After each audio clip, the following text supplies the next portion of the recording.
Throughout our world's history, people have longed to connect with a higher power, something greater than ourselves that would help us find meaning and purpose in our lives. Through music, dance, and community celebration, different cultures around the world have found their own path to enlightenment and inner peace.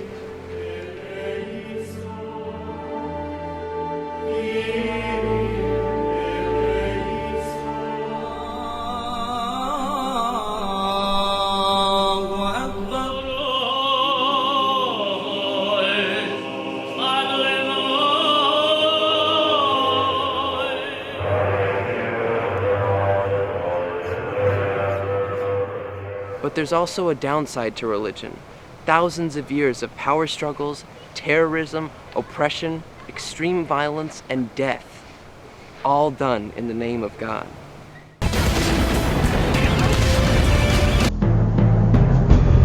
That God hates anybody who's not in their church. On the streets of Cairo. We got a bunch of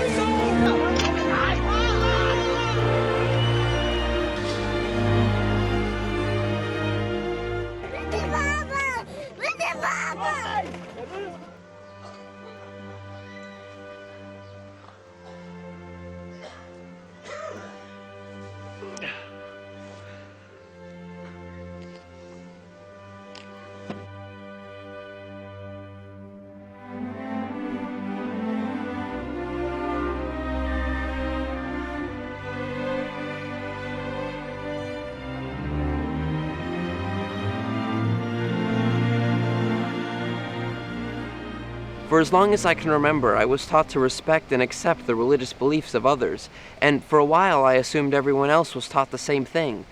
But as I got older, and I became more aware of the history of war and terrorism associated with religion, I was shocked to see that this type of behavior still exists in our present time. I thought, if our political and religious leaders don't take action to put an end to the violence and intolerance in our world, there might not be a world for my generation, and no way humanity could ever live in peace. But then I met Arun Gandhi, who helped show me that one person can change the world. Arun is the grandson of the legendary Mahatma Gandhi, who gave the world a philosophy of nonviolence and brought India to its independence. Gandhi inspired many people, such as Martin Luther King Jr., Nelson Mandela, and the Dalai Lama. Arun has continued his grandfather's legacy and is a powerful voice for nonviolence in our world. I don't remember the first time I met Arun because I was only about 2 years old at the time. My mom, who's the minister at Unity of San Luis Obispo, invited him to speak about nonviolence. This past year, he came to San Luis again, and I had an amazing opportunity to talk with him. Everybody has their own way of worship, and we need to respect all those ways. As my grandfather would say, that religion is like climbing a mountain. We are all going up to the same peak, so why should it matter to anybody which side of the mountain we choose to climb up? He believed that God exists in every human being, in their soul, in their hearts. And when we kill other human beings or we hurt other human beings, we are killing or hurting God. He also believed that heaven and hell is here, right on earth, and we created ourselves. So if we behave properly, if we have love and respect for all of humanity, then we are creating a heavenly atmosphere around us. But if we are filled with hate and prejudice and anger, and we reflect that in our relationships with others, we are creating a hell for ourselves. What about people who believe that their way of worship is the only way? Well, there is, it's not a question of how we worship, but how we practice that worship that is important.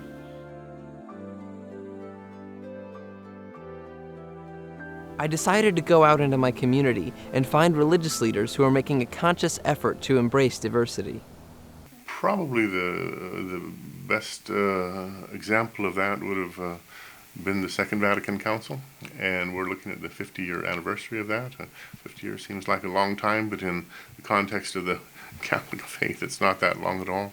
That was the moment I think it really opened itself to the world and said we are all brothers and sisters in the same enterprise. So my role is primarily within the Jewish community, helping people to really study so that they can be agents of peace and justice in the world, and also to build bridges to other religious faiths. I joined a diversity coalition last year after a cross burning here, and actually it's basically promoting diversity and kind of educating people about different faiths. And I just recently attended a cultural competency training just to have people from different ethnic groups, religious groups, racial groups come together and try to understand one another. At Unity of San Luis Obispo, every week before our time of meditation, we bless all those people who are worshiping anywhere around the world.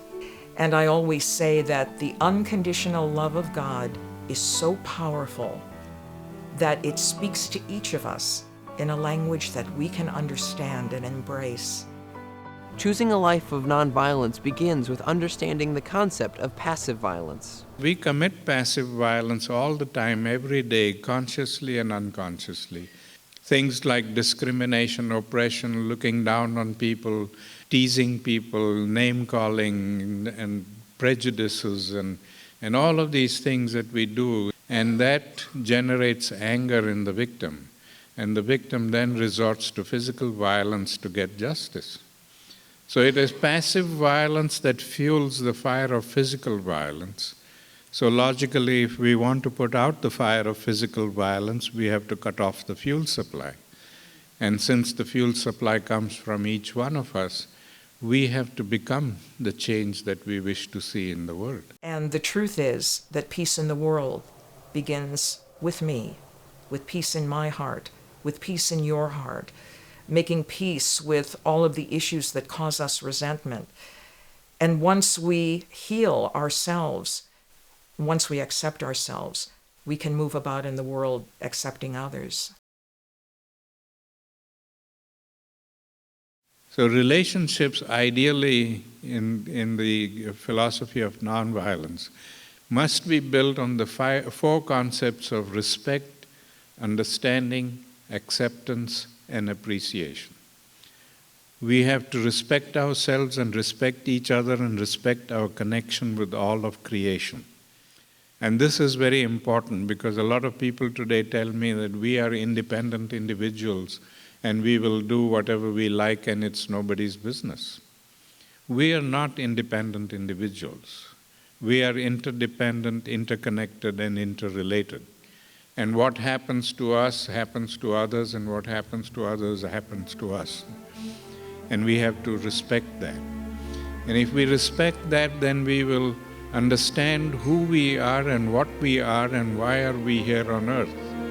We are not born by accident. We are here for a purpose. And it's not a selfish purpose. It is a purpose of creating a world and creating a community of peace and harmony. And when we understand that, then we will be able to accept each other as human beings and not identify people by the labels that we have put upon ourselves. We're all in this together. There is no separation from any of us. We all co-create each other. We produce each other's lives and world and everything else, and so there is no them. I mean, the Quran actually says you've been created into nations and tribes so that you can get to know one another. If we could all look for that one thing that is most true and most real, it would also be the thing that is most loving and most kind, and it would be whatever that we call God. Making this film has taught me that real change comes not by convincing others, but by living the principles of nonviolence and being an example to others. If we do this, we can lift ourselves from the level of the problem to the level of the solution. I have hope that we will.